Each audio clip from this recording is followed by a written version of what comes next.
दोस्तों, नमस्कार दोस्तों, जय हिंद, जय माता की। सभी लोग जल्दी से वीडियो के लिंक को शेयर कर दीजिए, क्लास को शेयर कर दीजिए, बच्चा कमेंट कर दीजिए, लाइक करिए, सब्सक्राइब करिए तेजी के साथ। बच्चा स्टार्ट करते हैं स्टैटिक जी के। बहुत अच्छे क्वेश्चन है बेटा, ठीक है। चलिए स्टार्ट करते हैं बेटा। पहला क्वेश्चन है, भारत में ऊर्जा क्षेत्र में अक्षय ऊर्जा स्रोत का योगदान लगभग कितना प्रतिशत है। आपको बताना है कि भारत में ऊर्जा के क्षेत्र में अक्षय ऊर्जा का कितने प्रतिशत, बताइए तेजी से। 21%, 52%, 65%, 70%। आपको तेजी के साथ बताना है कि कितने प्रतिशत अक्षय ऊर्जा है भारत में। तो बेटा आंसर सही होगा 21%। कितने प्रतिशत? 21%। भारत में ऊर्जा क्षेत्र में अक्षय ऊर्जा कितने प्रतिशत है? 21% है। और एक चीज समझ लीजिए, थर्मल, जो थर्मल है वो 64% है। कितने परसेंट है? 64%। जो नाभिकीय ऊर्जा है वो 2% है। नाभिकीय ऊर्जा कितने परसेंट है? 2% है। और जो हाइड्रो ऊर्जा है वो 13% है। कितने प्रतिशत है? 13%। ध्यान से नोट करिएगा, अक्षय ऊर्जा 21%, थर्मल ऊर्जा 64%, नाभिकीय ऊर्जा 2%, हाइड्रो ऊर्जा 13% बेटा, ठीक है। अगला क्वेश्चन देखते हैं। चैलेंजर गर्त का संबंध किस महासागर से है? चैलेंजर गर्त का संबंध किस महासागर से है? प्रशांत महासागर, हिंद महासागर, अटलांटिक महासागर, उपर्युक्त में से कोई नहीं। तेजी से कमेंट करिए, चैलेंजर गर्त का संबंध किस महासागर से है? तो बेटा यहां आंसर सही हो जाएगा प्रशांत महासागर, ठीक है। ये देखिए, जो चैलेंजर गर्त है मेरियाना ट्रेंच का सबसे गहरा स्थान है। कहाँ का है? मेरियाना ट्रेंच का सबसे गहरा स्थान है। याद रखिएगा, जो प्रशांत महासागर में है। चैलेंजर गर्त मेरियाना ट्रेंच का सबसे गहरा स्थान है, जो प्रशांत महासागर में स्थित है। और यहाँ पर पहुँचने वाली प्रथम जो महिला है कैथी सुलीवान है। याद रखिएगा, चैलेंजर गर्त पर पहुँचने वाली पहली महिला थी कैथी सुलीवान। लिख लीजिएगा, कैथी सुलीवान बेटा, ठीक है। चैलेंजर गर्त पर पहुंचने वाली प्रथम महिला कौन थी? मेरियाना ट्रेंच तक कभी कभी पूछ लेता है, चैलेंजर गर्त या मेरियाना ट्रेंच तक पहुंचने वाली प्रथम महिला थी कैथी सुलीवान, ठीक है। अगला क्वेश्चन देखते हैं। ग्रेट सैंडी मरुस्थल, अगला क्वेश्चन है, ग्रेट सैंडी मरुस्थल किस राज्य में स्थित है? ग्रेट सैंडी मरुस्थल किस देश में स्थित है? Japan, Britain, Kenya, Australia. तो बेटा जो ग्रेट सैंडी मरुस्थल है वो ऑस्ट्रेलिया में स्थित है। कहाँ पर है? ऑस्ट्रेलिया में स्थित है। और ऑस्ट्रेलिया में 3-4 और मरुस्थल हैं। कौन कौन से हैं? एक है ग्रेट विक्टोरिया। ग्रेट विक्टोरिया कभी कभी पूछ लेगा कि ग्रेट विक्टोरिया किस देश में स्थित है, ये भी मरुस्थल है। तनामी मरुस्थल भी है, गिब्सन भी है, सिम्पसन मरुस्थल भी है। याद रखिएगा, great Sandy, great Victoria, Tanami मरुस्थल, गिब्सन, सिम्पसन मरुस्थल, ये सब कहाँ स्थित है बेटा? ऑस्ट्रेलिया में स्थित है, ठीक है। अगला क्वेश्चन देखते हैं बेटा तेजी के साथ। अगला क्वेश्चन है, काली मिट्टी का विस्तार भारत के किस राज्य में सर्वाधिक है? काली मिट्टी का विस्तार भारत के किस राज्य में सर्वाधिक है? महाराष्ट्र, कर्नाटक, उत्तर प्रदेश, केरल। तेजी के साथ कमेंट करिए बेटा। तो आंसर सही हो जाएगा महाराष्ट्र बेटा। काली मिट्टी का जो विस्तार है भारत में सबसे ज्यादा महाराष्ट्र में। काली मिट्टी कपास के लिए उपयुक्त पाई जाती है, ठीक है। काली मिट्टी में सबसे ज्यादा कपास होता है, तो यहां आंसर सही हो जाएगा बेटा महाराष्ट्र। आपका क्या हो जाएगा? महाराष्ट्र हो जाएगा बेटा, ठीक है। अगला क्वेश्चन देखते हैं। भारत का प्रधानमंत्री, अगला क्वेश्चन है बेटा, भारत का प्रधानमंत्री चयनित होता है, निर्वाचित होता है, मनोनीत होता है, नियुक्त होता है? बेटा बताइए तेजी से कमेंट करके कि जो भारत का प्रधानमंत्री है क्या होता है? तेजी से कमेंट करिए। तो बेटा यहां पर जो भारत का प्रधानमंत्री होता है वो नियुक्त किया जाता है। क्या किया जाता है? नियुक्त किया जाता है। प्रधानमंत्री की नियुक्ति राष्ट्रपति करता है। कौन करता है? राष्ट्रपति करता है। इस चीज को याद रखिएगा कि प्रधानमंत्री की नियुक्ति राष्ट्रपति द्वारा की जाती है। प्रधानमंत्री मंत्रिपरिषद का प्रमुख होता है। प्रधानमंत्री मंत्रिपरिषद का प्रमुख होता है बेटा। अगला क्वेश्चन देखते हैं तेजी से। भारत शासन अधिनियम 1935 द्वारा स्थापित संघ में अवशिष्ट शक्तियां किसे प्रदान की गई थी? भारतीय शासन अधिनियम 1935 द्वारा स्थापित संघ में अवशिष्ट शक्तियां किसे प्रदान की गई थी? तेजी से कमेंट करिए, क्या सही हो जाएगा?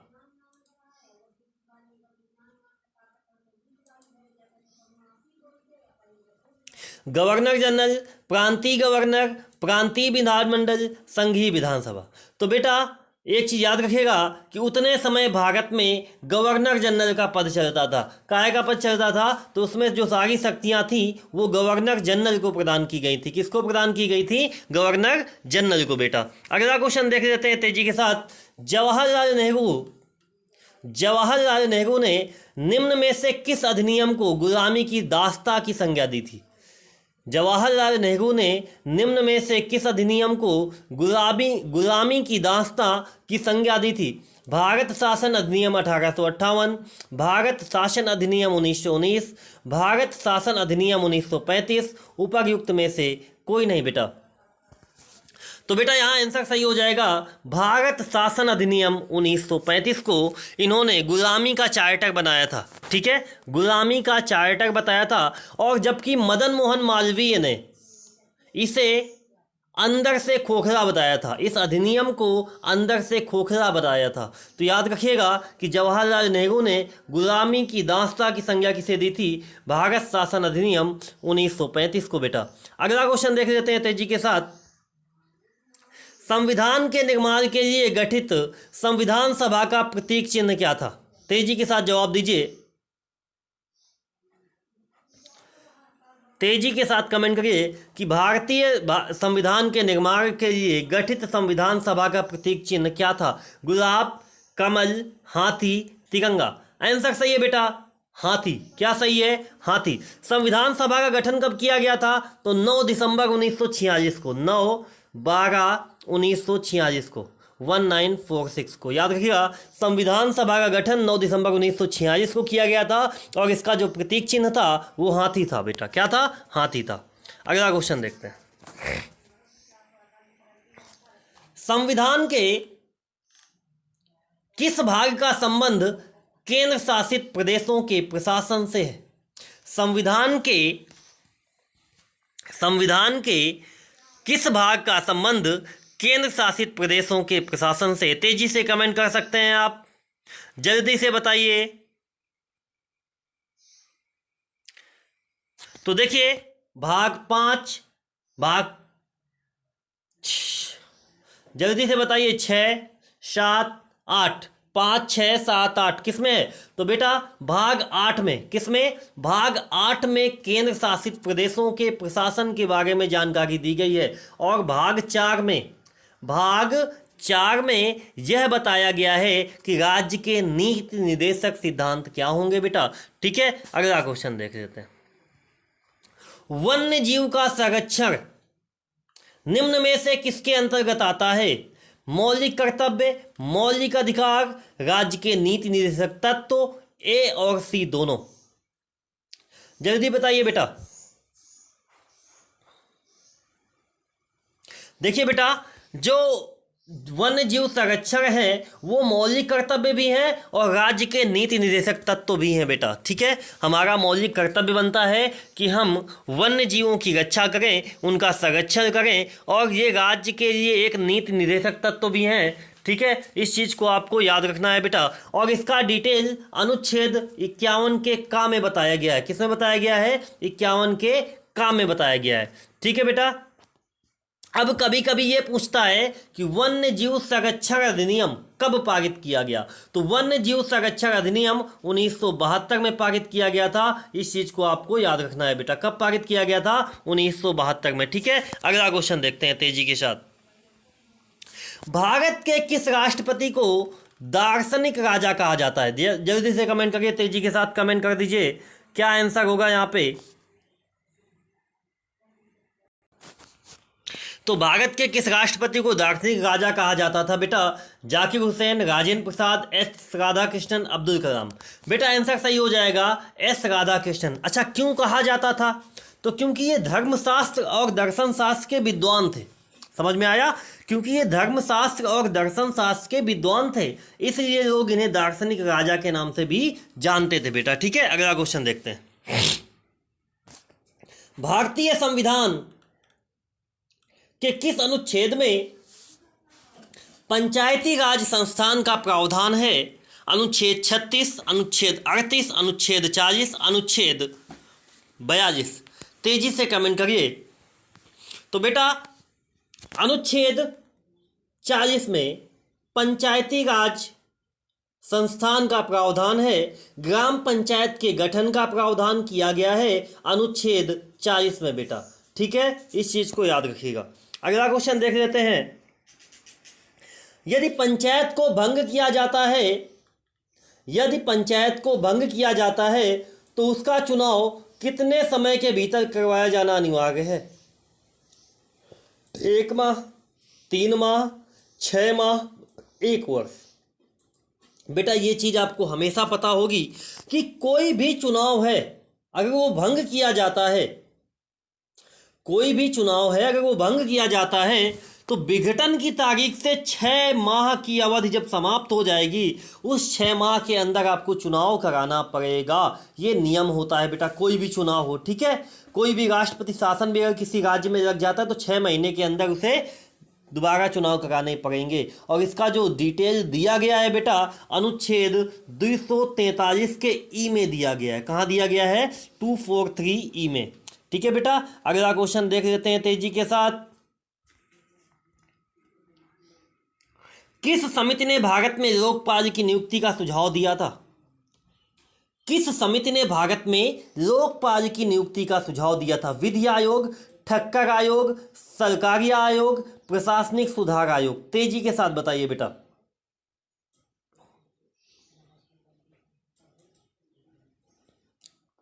चलिए बात कर लेते हैं इसके लिए। तो इसमें आंसर सही हो जाएगा प्रशासनिक सुधार आयोग। बेटा एक चीज सुन लीजिए कि प्रशासनिक सुधार आयोग का गठन 5 जनवरी को 1966 को किया गया था। कब किया गया था?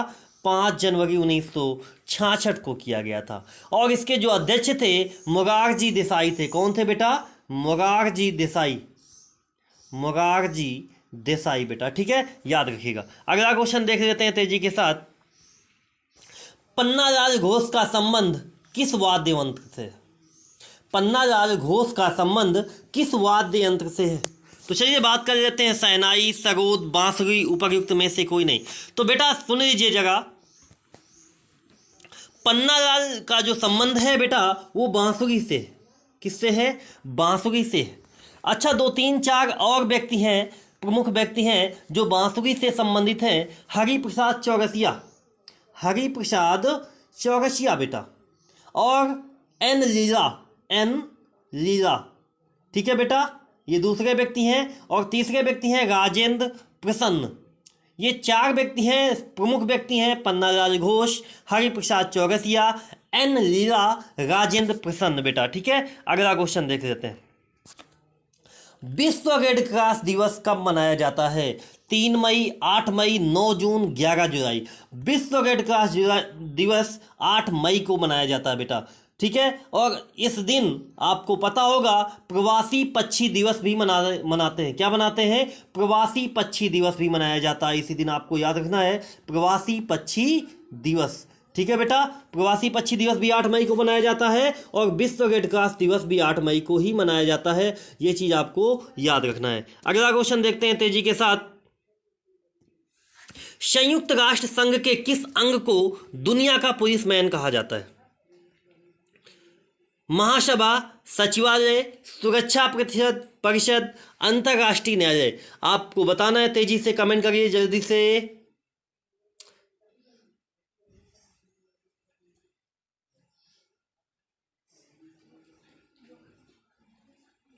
तो बेटा आंसर सही हो जाता है सुरक्षा परिषद। सुरक्षा परिषद को हम क्या कहते हैं? दुनिया का पुलिस मान कहते हैं। क्यों? क्योंकि संयुक्त राष्ट्र संघ के घोषणा पत्र के अनुसार अंतर्राष्ट्रीय शांति और सुरक्षा को बनाए रखना ये किसकी जिम्मेदारी होती है? सुरक्षा परिषद की होती है। मतलब कि आपको याद रखना है कि शांति और सुरक्षा बनाए रखने की जिम्मेदारी किसकी है? सुरक्षा परिषद की है बेटा। अगला क्वेश्चन देख लेते हैं। मेगास्थनीज ने समाज को कितने भागों में विभाजित किया था? मेगास्थनीज ने भारतीय समाज को कितने भागों में विभाजित किया था? आंसर सही है बेटा 4, 6, 7, 9। कौन सा सही होगा? तेजी से कमेंट करिए। 7 नंबर बेटा। कौन कौन से? तो नंबर 1 दार्शनिक, नंबर 1 दार्शनिक, दार्शनिक। नंबर 2 अहिर, अहिर। नंबर 3 किसान, किसान। नंबर 4 कारीगर। नंबर 5 सैनिक। नंबर 6 निरीक्षक। नंबर 7 सभासद। तो याद रखिएगा कि मेगास्थनीज ने भारतीय समाज को 7 भागों में बांटा था। ठीक है बेटा, अगला चलिए तेजी से। स्वामी विवेकानंद के द्वारा बेलूर मठ की स्थापना कब की गई थी बेटा? स्वामी विवेकानंद द्वारा बेलूर मठ की स्थापना कब की गई थी? 1897, 1896, 1887, 1886। तेजी से कमेंट करिए। तो बेलूर मठ की स्थापना कब की गई थी? तो 1897 में। कब की गई थी बेटा? 1897 में बेलूर मठ की स्थापना की गई थी विवेकानंद के द्वारा। ठीक है। इसके बाद उन्होंने 1896 में रामकृष्ण मिशन की स्थापना की थी। रामकृष्ण मिशन की स्थापना की थी विवेकानंद ने। ठीक है। और आत्मीय सभा की स्थापना किसने की थी? राजा राम मोहन राय। वेद समाज की स्थापना किसने की थी? केशव चंद्र सेन। शारदा सदन की स्थापना किसने की थी? रमाबाई। विश्व भारती की स्थापना किसने की थी? रविंद्रनाथ टैगोर बेटा। ठीक है। आपको अच्छे से अच्छी जानकारी मिलती रहे, यही हमारा उद्देश्य है। बस आप पढ़ते रहिए। किस गवर्नर जनरल के कार्यकाल के दौरान नेटिव मैरिज एक्ट को पारित किया गया था? किस गवर्नर जनरल के कार्यकाल के दौरान नेटिव मैरिज एक्ट को पारित किया गया था? Native marriage act. तेजी से कमेंट करिए।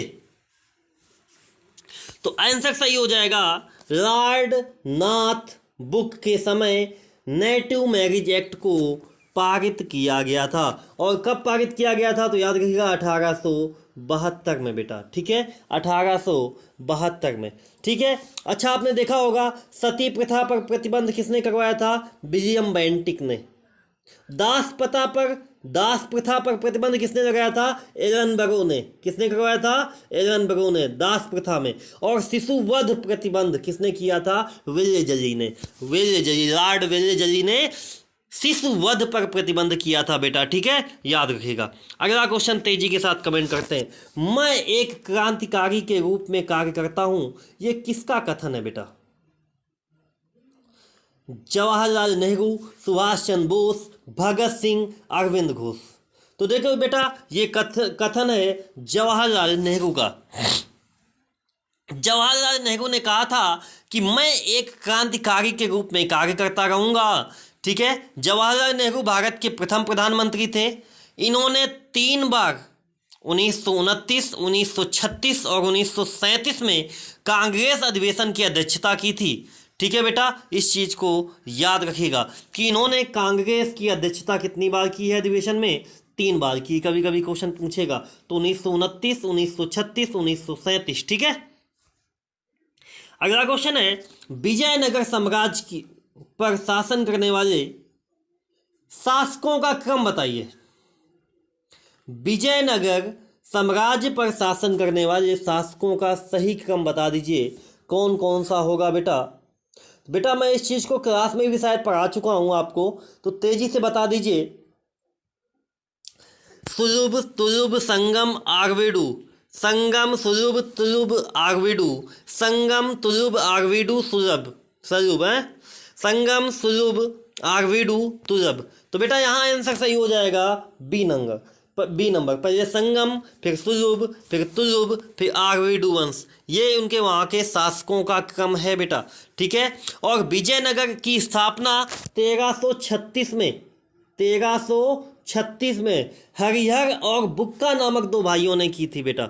और यहाँ पर जो शासन करने वालों का क्रम है संगम, सुलभ, तुलुब, आर्विडु है बेटा। विजयनगर के शासक कृष्णदेव राय सर्वाधिक प्रसिद्ध राजा हुए थे जिनका संबंध तुलुब वंश से है। ठीक है। कृष्णदेव राय किससे संबंधित है? तुलुब वंश से संबंधित है। चलिए अगला देख लेते हैं। निम्नलिखित में से किस मुगल शासक ने हिंदू मंदिरों को तोड़ने का आदेश दिया था? तेजी के साथ कमेंट कर दीजिए कि किस मुगल शासक ने हिंदू मंदिरों को तोड़ने का आदेश दिया था? जहांगीर, शाहजहां, औरंगजेब, इनमें से कोई नहीं बेटा। तेजी के साथ कमेंट कर दीजिए। आंसर सही हो जाएगा औरंगजेब। औरंगजेब ने भारतीय मंदिरों को, हिंदू मंदिरों को तोड़ने का आदेश दिया था बेटा। ठीक है। और इसने आदेश दिया था 1669 में, 1669 में हिंदू मंदिरों को तोड़ने का आदेश दिया था। ठीक है। औरंगजेब को जिंदा पीर कहा जाता था। क्या कहा जाता था? जिंदा पीर कहा जाता था। अगला क्वेश्चन देख लेते हैं।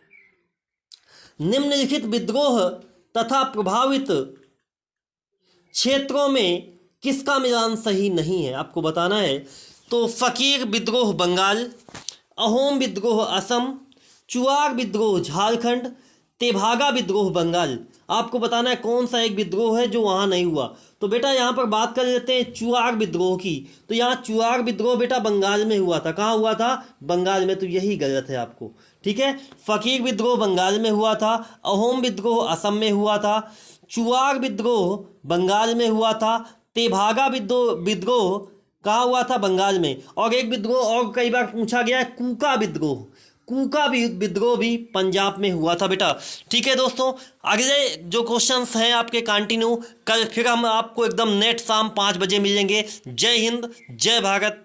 आप सभी को बहुत बहुत धन्यवाद। नमस्कार दोस्तों, आप सभी का स्वागत है हमारे अपने YouTube चैनल स्टार्ट माई परीक्षा। दोस्तों आज हम फिर से बात करते हैं स्टैटिक जीके के कुछ महत्वपूर्ण प्रश्नों को। देखते हैं। पहला क्वेश्चन है दोस्तों, पहले फटाक से आप क्लास शेयर कर दीजिए, फटाफट क्लास शेयर कर दीजिए दोस्तों। लिंक शेयर कर दीजिए अपने दोस्तों को। चैनल को लाइक करना, कमेंट करना और सब्सक्राइब करना ना भूलें। और तेज़ी के साथ कमेंट किया करिए आप लोग आंसर के। ठीक है। आप लोग बैठे रहते हैं, देखते रहते हैं, शेयर करते रहिए दोस्तों। ठीक है। कल मैं क्लास नहीं ले पाया था क्योंकि थोड़ा सा तबीयत सही नहीं थी। आज हम लोग चलते हैं, स्टार्ट करते हैं। आज शाम को 8:30 बजे हिंदी की क्लास भी होनी है, तो सभी लोग शाम को 8:30 बजे हिंदी की क्लास में एकदम टाइम से आ जाइए। विलोम शब्द देखेंगे आज। ठीक है। 1857 की क्रांति को लखनऊ में दबाने वाला ब्रिटिश नायक कौन था? आपको बताना है कि 1857 को लखनऊ में दबाने वाले ब्रिटिश, जो लखनऊ की क्रांति थी 1857 की, उसको दबाने वाला अधिकारी कौन था? हडसन, कर्नल नील, कैंपबेल, विसेंट आयर। तो पहले तो हमें ये पता होना चाहिए कि लखनऊ में क्रांतिकारियों का नेतृत्व किसने किया था। तो देख लीजिए बेटा, इसका जो नेतृत्व किया गया था वो बेगम हजरत महल ने किया था। किसने किया था? बेगम हजरत महल। देख लीजिएगा बेटा, इसको नोट कर लीजिएगा, पूछा जाएगा कि लखनऊ में क्रांतिकारियों का नेतृत्व किसने किया था। तो हजरत महल, बेगम हजरत महल ने इनका नेतृत्व किया था। और जो कैंपबेल नाम का एक अधिकारी था, अंग्रेज अधिकारी, इसने उस विद्रोह को दबाया था। ठीक है, याद रखिएगा। अगला क्वेश्चन देख लेते हैं बेटा। अगला क्वेश्चन है, किस धर्मगुरु ने गुरुमुखी लिपि का आरंभ किया? किस धर्मगुरु ने गुरुमुखी लिपि का आरंभ किया? गुरु नानक, गुरु अंगद, गुरु अमरदास, गुरु मिशन। बेटा तो एक चीज़ याद रखिएगा कि जो गुरुमुखी लिपि है इसका जो आरंभ है वो गुरु अंगद ने किया था। किसने किया था? गुरु अंगद ने किया था। ठीक है। और आपको याद होगा जो सिख धर्म के पहले गुरु थे गुरु नानक, उनकी जो कहानी थी, जीवनी लिखने वाले गुरु भी अंगद ही थे। याद रखिएगा बेटा कि गुरु नानक देव की जीवनी किसने लिखा था, तो गुरु अंगद ने लिखा था बेटा। ठीक है, अगला क्वेश्चन देख लेते हैं। गांधी इरविन पैक्ट समझौता कब हुआ था बेटा? आपको बताना है कि गांधी इरविन पैक्ट समझौता कब हुआ था। 12 फरवरी 1930, 13 मार्च 1931, 8 मार्च 1930, 5 मार्च 1931। आपको बताना है गांधी इरविन पैक्ट कब हुआ था या गांधी इरविन समझौता कब हुआ था बेटा। तो हुआ था 5 मार्च 1931 को हुआ था। कब हुआ था बेटा? 5 मार्च, ठीक है, 1931 को। और इस समझौते के बाद गांधी जी ने सविनय अवज्ञा आंदोलन को समाप्त कर दिया था। याद रखिएगा कि 5 मार्च 1931 को जब गांधी इरविन समझौता हुआ था, तो इस समझौते के बाद गांधी जी ने सविनय अवज्ञा आंदोलन क्या कर दिया था? समाप्त कर दिया था। ठीक है, अब 5 मार्च को क्या क्या समझौते हुए थे, जो गांधी इरविन समझौता हुआ था उसकी मुख्य बातें क्या थी? तो पहली बात ये थी कि दांडी मार्च के राजनीतिक बंदियों को रिहा किया गया था। जो गांधी जी के साथ लोग गए थे दांडी मार्च में, उनको ब्रिटेन के जो सैनिक थे उन्होंने क्या किया था? बंदी बना लिया था, तो उनको रिहा कर दिया गया, आज़ाद कर दिया गया। ठीक है, भारतीय, और इसके बाद भारतीयों को फिर से मिला नमक बनाने का हक, भारतीयों को नमक बनाने का अधिकार फिर से मिल गया। ठीक है, आंदोलन के दौरान हुए त्यागपत्र अस्वीकार कर दिए गए, मतलब आंदोलन के दौरान जितने भी त्यागपत्र दिए थे लोगों ने, उन्हें अस्वीकार कर दिया गया। लोगों में जब्त की गई संपत्ति भी सबको लौटा दी गई, मतलब जो आंदोलन में जब्त की गई संपत्ति थी लोगों को, वो भी वापस कर दी गई थी। ये गांधी इरविन पैक्ट समझौते की कुछ महत्वपूर्ण बातें थी। ठीक है, अगला देख लेते हैं। यूएनडीपी ने अपनी पहली मानव विकास रिपोर्ट किस वर्ष प्रकाशित की थी? यूएनडीपी ने अपनी पहली मानव विकास रिपोर्ट कब प्रकाशित की थी? 1985, 1990, 1991, 1995। बेटा तेजी से बता दीजिए। तो यूएनडीपी ने अपनी पहली मानव विकास रिपोर्ट 1990 में प्रकाशित की थी। कब की थी बेटा? 1990 ने प्रकाशित की थी। ठीक है, और एक चीज समझ लीजिए कि मानव विकास सूचकांक विकसित करने वाले दल का नेतृत्व किसने किया था? महबूब उल हक। किसने किया था बेटा? महबूब उल हक। ठीक है, और दूसरे व्यक्ति थे, एक व्यक्ति ये थे और दूसरे जो व्यक्ति थे वो थे इंगे कौल। इंगे कौल, ये दो व्यक्ति थे जिन्होंने मानव विकास सूचकांक विकसित करने वाले दल का नेतृत्व किया था बेटा। याद रखिएगा 1990 में। ठीक है, अगला क्वेश्चन देख लेते हैं, तेजी के साथ देखते हैं। अगला क्वेश्चन है वरना, अगला है वरना तथा मूसी निम्न में से किसकी सहायक नदी है? तेजी के साथ आपको जवाब देना है। वरना तथा मूसी निम्न में से किसकी सहायक नदी है? कावेरी, कृष्णा, नर्मदा, ताप्ती। तो बेटा वरना, मूसी ये सब कृष्णा की सहायक नदी हैं। किसकी सहायक नदी है? कृष्णा की। देखिए सुन लीजिए जरा ध्यान से, वरना, मूसी, कोयना, दूधगंगा ये सभी कृष्णा की सहायक नदी हैं। याद रखिएगा, कृष्णा प्रायद्वीपीय भारत की दूसरी सबसे बड़ी नदी है जिसका उद्गम महाबलेश्वर के निकट होता है। याद रखिएगा, वरना, मूसी, कोयना, दूधगंगा आदि कृष्णा की सहायक नदी हैं और कृष्णा नदी प्रायद्वीपीय भारत की दूसरी सबसे बड़ी नदी है जिसका उद्गम महाबलेश्वर के निकट से होता है बेटा। ठीक है, इस चीज़ को आपको याद रखना है। ठीक है, क्वेश्चंस बहुत इंपॉर्टेंट है, बहुत मन से पढ़िएगा। अगला है दी थर्ड पिलर पुस्तक के लेखक कौन है? रघुराम जी राजन, विनोद राय, बिमल जालान, वेंकैया नायडू। बेटा जो थर्ड पिलर है वो रघुराम जी राजन की पुस्तक है, रघुराम राजन की। ठीक है, और रघुराम राजन जो हैं भारतीय रिजर्व बैंक के पूर्व गवर्नर। ठीक है, भारतीय RBI reserve bank of India, याद रखिएगा, आरबीआई के पूर्व गवर्नर हैं। उन्होंने ये पुस्तक लिखी है, द थर्ड पिलर। ठीक है, अगला क्वेश्चन देख लेते हैं। आल्प्स पर्वत के विस्तृत क्षेत्र से संबंधित देश कौन है?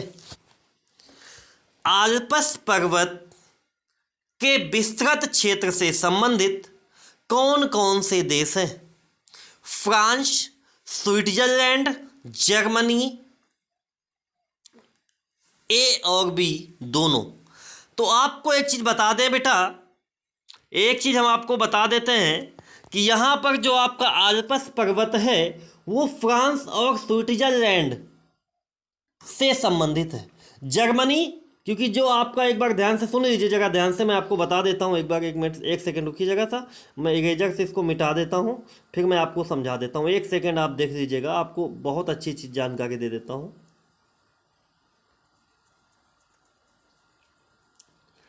मिट गया, क्योंकि लोगो था तो दिक्कत होती थी।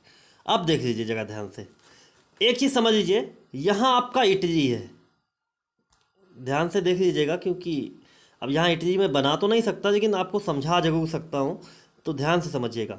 यहाँ आपका ये इटली है, ठीक है। इटली के जस्ट, ये इटली को छोड़ने के बाद, इटली का एरिया छोड़ने के बाद आपका आल्प्स पर्वत है। कौन सा पर्वत है? आल्प्स पर्वत है, ठीक है।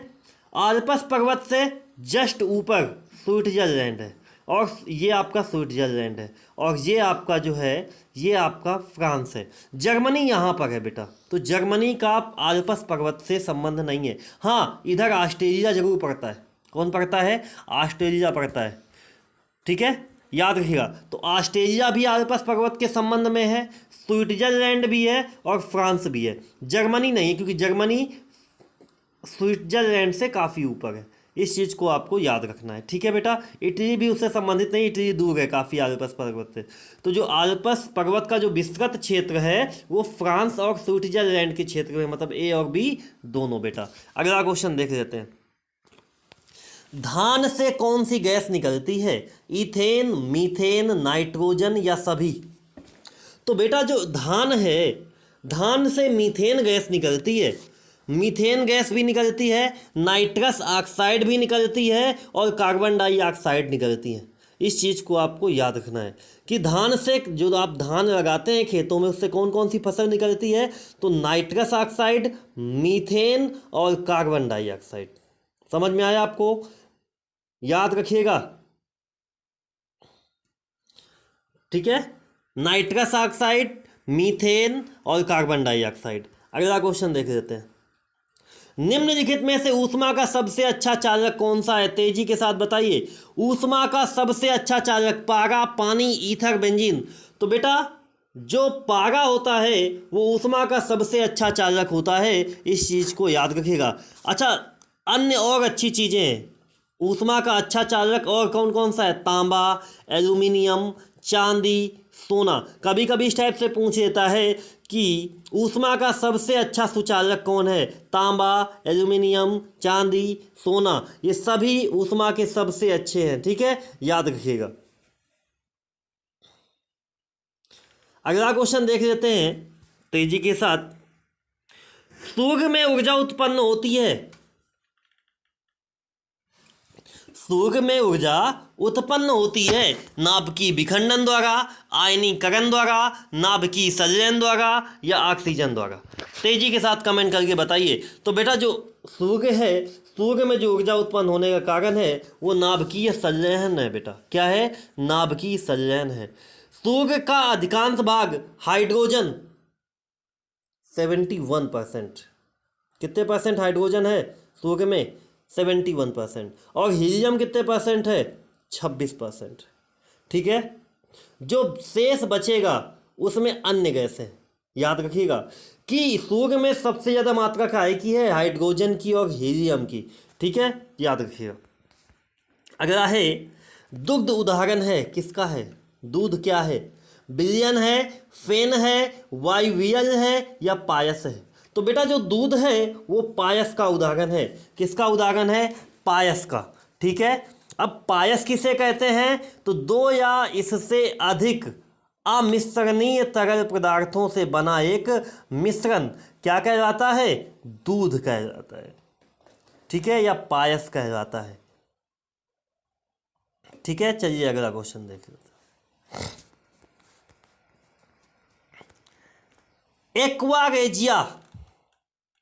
एक्वा रेजिया निम्नलिखित में किसे मिलाकर बनाया गया जाता है?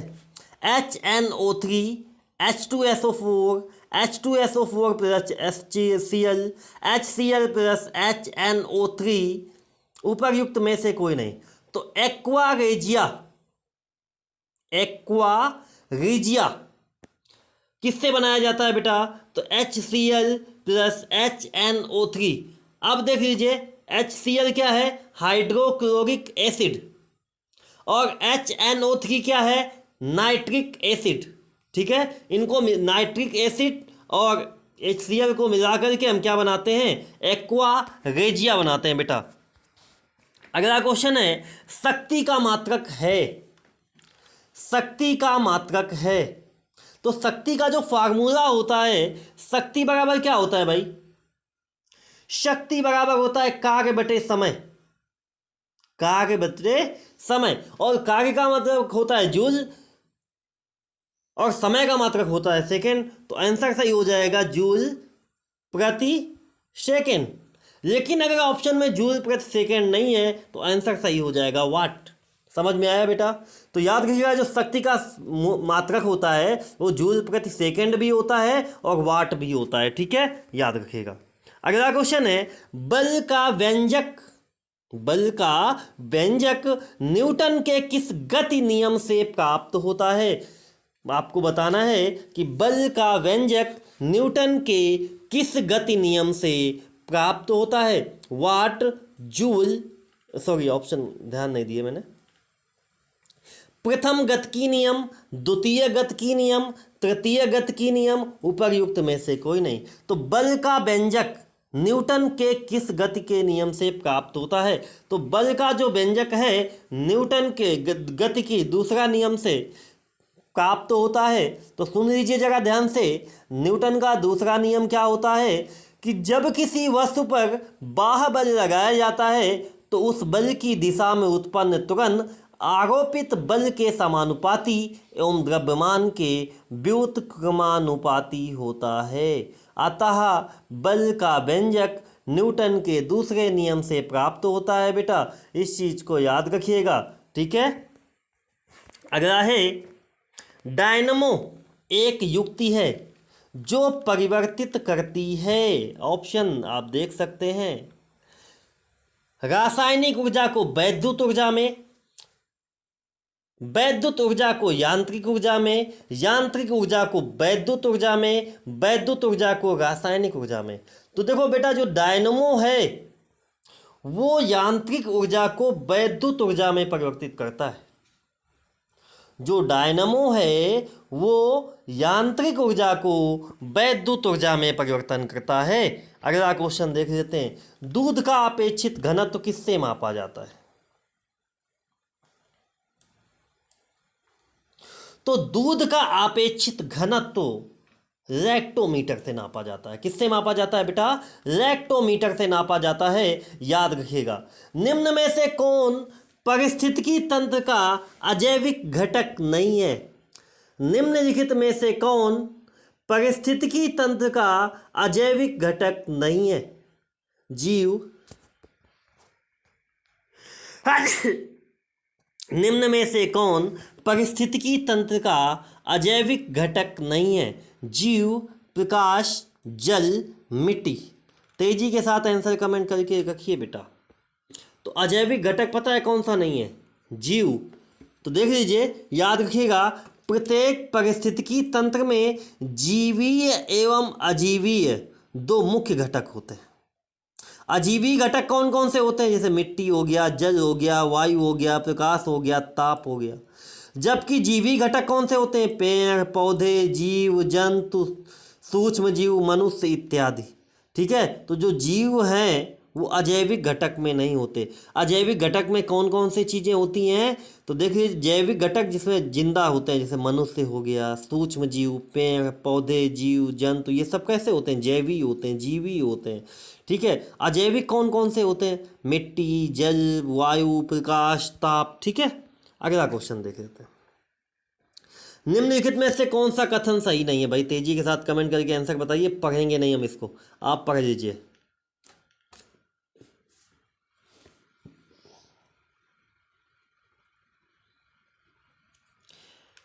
टमाटर में लाल रंग का एक कारण लाइकोपीन होता है, बिल्कुल गलत जवाब। पपीते के पीले रंग का कारण सेलेनिन होता है, बिल्कुल सही। सेब के लाल होने का कारण एंथोसायनिन होता है, बिल्कुल गलत। लाल मिर्च के लाल होने का कारण कैप्सेसिन है, बिल्कुल गलत जवाब। आंसर सही हो जाएगा बेटा बी नंबर। पपीते के पीले होने का रंग सोलोनिन है। अब जरा ध्यान से सुन लीजिए, जो पपीता होता है वो विटामिन ए का स्रोत होता है। काय का स्रोत होता है? ए का स्रोत होता है। इसमें कैरोटीन प्रचुर मात्रा में पाया जाता है। ठीक है। और इसका जो वानस्पतिक नेम है, पपीता का जो वनस्पतिक नाम है वो है कैरिका पपाया। क्या नाम है इसका? जरा लिख लीजिए, Carica papaya. Carica, Carica papaya. पपीता का जो वनस्पति नेम है वो नोट कर लीजिए आप लोग, कैरिका पपाया। ठीक है। अगला क्वेश्चन देख लेते हैं। निम्न में से कौन सा कण रक्त में नहीं पाया जाता? तेजी के साथ बताइए। लाल रक्त कण, श्वेत रक्त कण, बिम्बाणु, प्रोथ्रोम्बिन। तो बेटा जो प्रोथ्रोम्बिन है वो रक्त में नहीं पाया जाता। जो आपका प्रोथ्रोम्बिन है वो रक्त में नहीं पाया जाता है, इस चीज़ को याद रखिएगा। जो प्रोथ्रोम्बिन है वो एक प्लाज्मा, क्या है? प्लाज्मा, ब्रैकेट में लिख लीजिएगा, प्लाज्मा ग्लोबुलिन, जो 100 मिलीमीटर से 15 मिलीग्राम होता है, जो रक्त के जमने में उपयोगी होता है। समझ में आया आपको? तो जो प्रोथ्रोम्बिन है वो रक्त को जमाने में काम करता है, रक्त के कण में मौजूद नहीं होता। रक्त में बाकी सभी चीज़ें होती हैं लेकिन प्रोथ्रोम्बिन नहीं होता। अगला क्वेश्चन देख लेते हैं तेजी के साथ। द्वितीय गोलमेज सम्मेलन कब आयोजन किया गया था? तेजी के साथ जवाब दीजिए। तो द्वितीय गोलमेज आंदोलन 7 सितंबर 1931 को आयोजन किया गया था। इस सम्मेलन में कांग्रेस ने भाग लिया था। ठीक है। लेकिन यह सम्मेलन सांप्रदायिक समस्या विवाद के कारण असफल रहा था।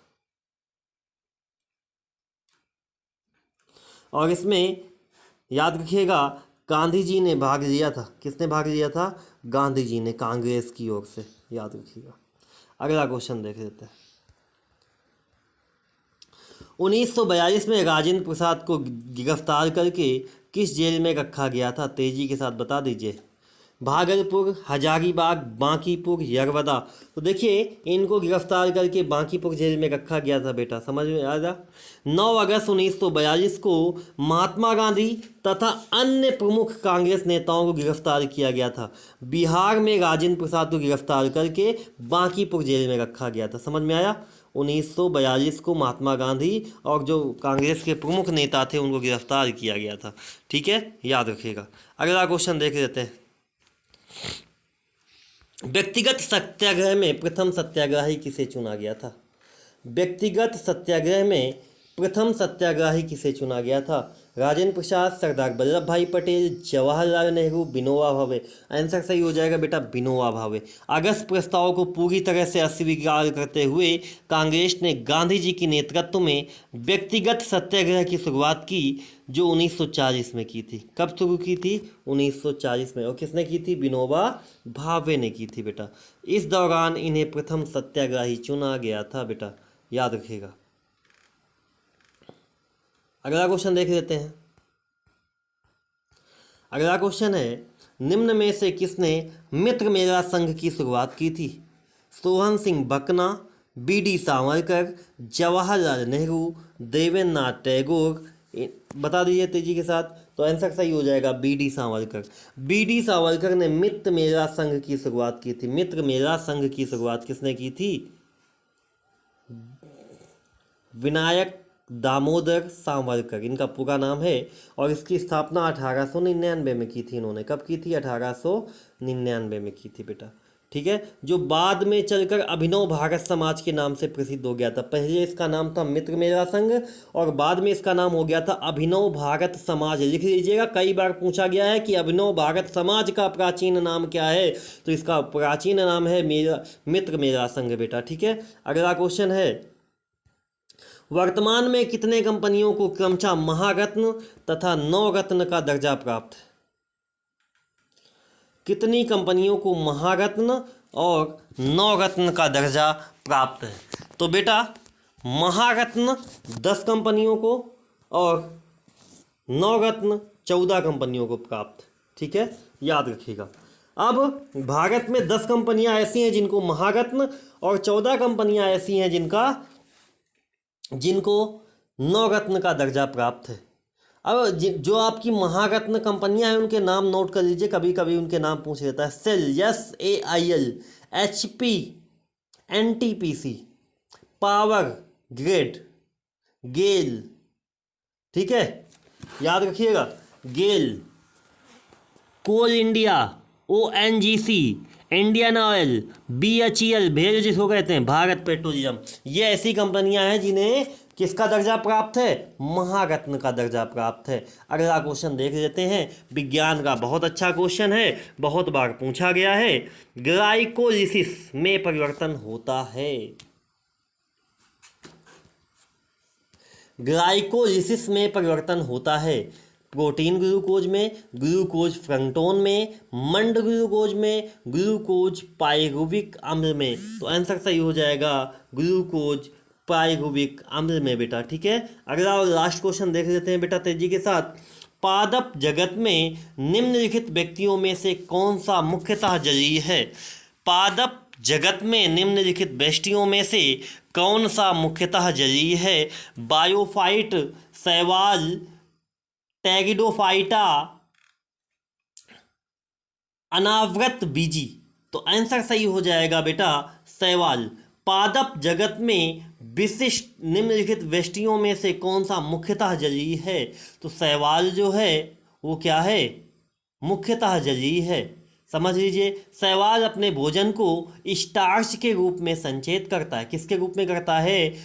स्टार्च के रूप में संचयित करता है। शैवाल के जननांग एक कोशिकीय होते हैं। इसके जो जननांग होते हैं वो एक कोशिकीय होते हैं बेटा, ठीक है।